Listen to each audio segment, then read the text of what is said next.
At 4 months, he came with us to Lisbon. At 5 months, to Amsterdam.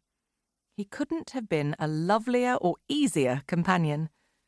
When Josh was 9 months old, I found out that I was pregnant again.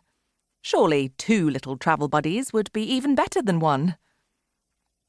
I was first and foremost a stay-at-home mum. Preschool childcare consisted of 3 afternoons at nursery for the boys while I wrote, taking writing assignments and editing projects on a wide variety of subjects, from alternative medicine to horticulture to property. But travel writing was the work I loved the most. When Josh was 3 and Ben 2, I decided it was time to venture further afield, but an unexpected complication arose when Josh was diagnosed with a life-threatening nut allergy. My instinct was to keep him in a nice, safe bubble, never straying out of our comfort zone. However, I didn't want Josh growing up with an allergy that held him back, too frightened to explore the world and its glorious food. So, armed with an EpiPen, we travelled, and every country we visited, I had the same terrifying but crystal-clear sentence translated into the local language. My son has a life-threatening allergy to nuts and nut oil. By the time our 3rd son, Freddie, was born, when Josh was 5 and Ben 3, we were confident travelling with kids and felt sure that we'd continue to explore the world as a family of 5. Tuk-tuks, by the way, make great baby-changing stations. Shape of a Boy tells of the many, quite by chance, life lessons that our sons have learned while travelling. What we experienced as a family often took us by surprise. Most experiences were magical and exceptional, and on very rare occasions, disconcerting. All were life-defining. I felt sure that these experiences would shape them into the adults they'd become, whether they remembered them or not. After all, memory is a tricky one to define, often triggered by a smell or taste, a photograph or story shared within a family.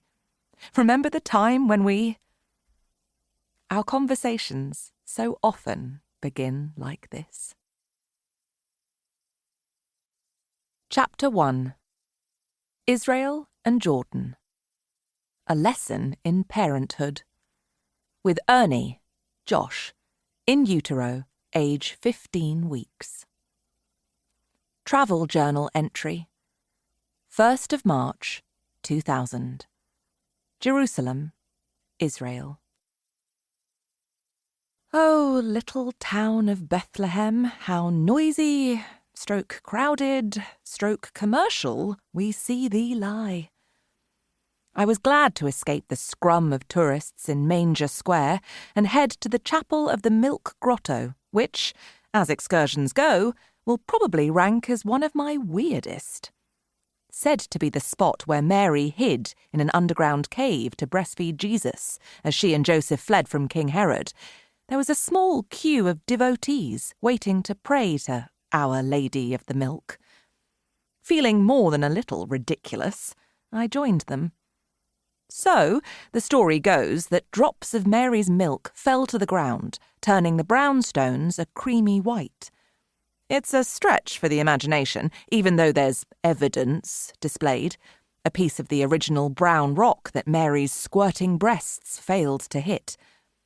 What's also unusual about the place is that it is visited by both Catholic and Muslim women who are struggling to conceive or breastfeed. On the wall, there's a notice that states that 3,000 babies have been born to mothers who have prayed here. What it doesn't tell you is how many women have visited and remained childless. I'm guessing it's a lot more. Once in, I felt my cynicism ebb away, immediately charmed by the cosy atmosphere. Would it be blasphemous to suggest that it would make a cracking bar? With the uneven white walls and roof flickering with candlelight, softly illuminating the paintings of Mary and Jesus that decorate the walls. The altar was simple, adorned with a beautiful icon of Mary nursing Jesus. And there, I found a young Arab woman kneeling in prayer. I hung back so as not to disturb her, wondering what her story was.